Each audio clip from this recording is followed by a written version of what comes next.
ओम नमः शिवाय। आप सबका आपके अपने चैनल नेचर डिज़ायर्स में स्वागत है। हरतालिका तीज व्रत की कथा। इस व्रत के महात्म की कथा भगवान शिव ने पार्वती जी को उनके पूर्व जन्म का स्मरण कराने के मकसद से इस प्रकार कही थी। हे गौरी, पर्वतराज हिमालय पर गंगा के तट पर तुमने अपनी बाल अवस्था में अधोमुखी होकर घोर तप किया था। इस अवधि में तुमने अन्न ना खाकर केवल हवा का ही सेवन किया था। इतनी अवधि तुमने सूखे पत्ते चबाकर काटी थी। माघ की शीतलता में तुमने निरंतर जल में प्रवेश कर तप किया था। वैशाख की जला देने वाली गर्मी में पंच अग्नि से शरीर को तपाया था। श्रावण की मूसलाधार वर्षा में खुले आसमान के नीचे बिना अन्न जल ग्रहण किए व्यतीत किया। तुम्हारी इस कष्टदायक तपस्या को देखकर तुम्हारे पिता बहुत दुखी और नाराज होते थे। तब एक दिन तुम्हारी तपस्या और पिता की नाराजगी को देखकर नारद जी तुम्हारे घर पधारे। तुम्हारे पिता द्वारा आने का कारण पूछने पर नारद जी बोले, हे गिरिराज, मैं भगवान विष्णु के भेजने पर यहाँ आया हूँ। आपकी कन्या की घोर तपस्या से प्रसन्न होकर वे उससे विवाह करना चाहते हैं। इस बारे में मैं आपकी राय जानना चाहता हूँ। नारद जी की बात सुनकर पर्वतराज अति प्रसन्नता के साथ बोले, श्रीमान, यदि स्वयं विष्णु मेरी कन्या का वरण करना चाहते हैं तो मुझे क्या आपत्ति हो सकती है। वो तो साक्षात ब्रह्म है। ये तो हर पिता की इच्छा होती है कि उसकी पुत्री सुख संपदा से युक्त पति के घर की लक्ष्मी बने। नारद जी तुम्हारे पिता की स्वीकृति पाकर विष्णु जी के पास गए और उन्हें विवाह तय होने का समाचार सुनाया। परंतु जब तुम्हें इस विवाह के बारे में पता चला तो तुम्हारे दुख का ठिकाना न रहा। तुम्हें इस प्रकार से दुखी देखकर तुम्हारी एक सहेली ने तुम्हारे दुख का कारण पूछने पर तुमने बताया, मैंने सच्चे मन से भगवान शिव का वरण किया है, किंतु मेरे पिता ने मेरा विवाह विष्णु जी के साथ तय कर दिया है। अब मैं विचित्र धर्म संकट में पड़ गई हूँ। अब मेरे पास प्राण त्याग देने के अलावा कोई और उपाय नहीं बचा है। परंतु तुम्हारी सखी बहुत ही समझदार थी। उसने कहा, प्राण छोड़ने का यहाँ कारण ही क्या है। संकट के समय धैर्य से काम लेना चाहिए। सच्ची आस्था और एक निष्ठा के समक्ष तो भगवान भी असहाय हैं।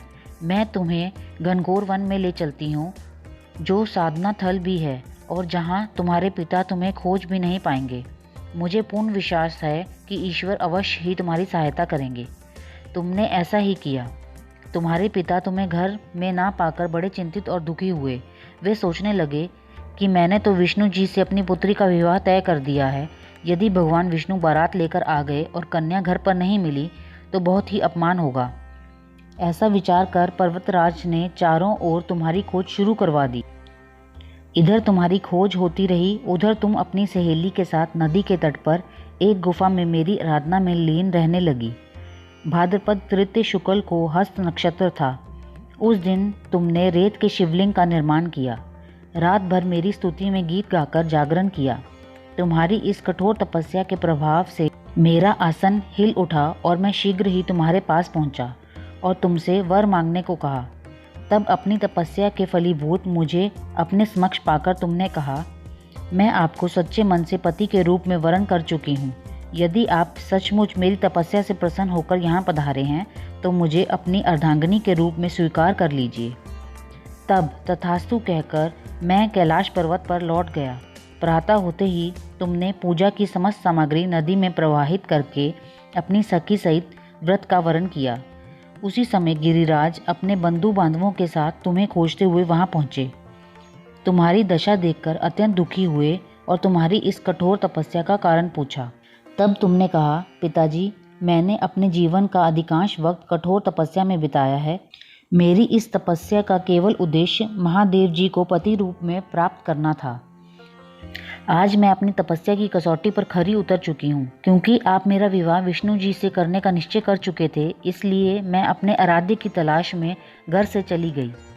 अब मैं आपके साथ घर इसी शर्त पर चलूंगी कि आप मेरा विवाह महादेव जी के साथ ही करेंगे। पर्वतराज ने तुम्हारी इच्छा स्वीकार कर ली और तुम्हें घर वापस ले आए। कुछ समय बाद उन्होंने पूरे विधि विधान के साथ हमारा विवाह किया। भगवान शिव ने आगे कहा, हे पार्वती, भाद्रपद की शुक्ल तृतीय को तुमने मेरी आराधना करके जो व्रत किया था, उसी के परिणाम स्वरूप हम दोनों का विवाह संभव हो सका है। इस व्रत का महत्व ये है कि मैं इस व्रत को पूर्ण निष्ठा से करने वाली प्रत्येक स्त्री को मनवांछित फल देता हूँ। इस व्रत को हरतालिका इसलिए कहा जाता है क्योंकि पार्वती की सखी उन्हें पिता और प्रदेश से हर कर जंगल में ले गई थी। हरत अर्थात हरण करना और आलिका अर्थात सखी।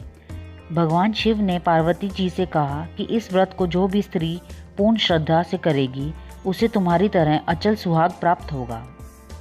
धन्यवाद। ओम नमः शिवाय। ऐसी ही और पुरानी कथाएं सुनने के लिए हमारे चैनल नेचर डिज़ायर्स को सब्सक्राइब कीजिए और बेल आइकन प्रेस कीजिए और कमेंट में ओम नमः शिवाय लिखना ना भूलें। धन्यवाद। ओम नमः शिवाय।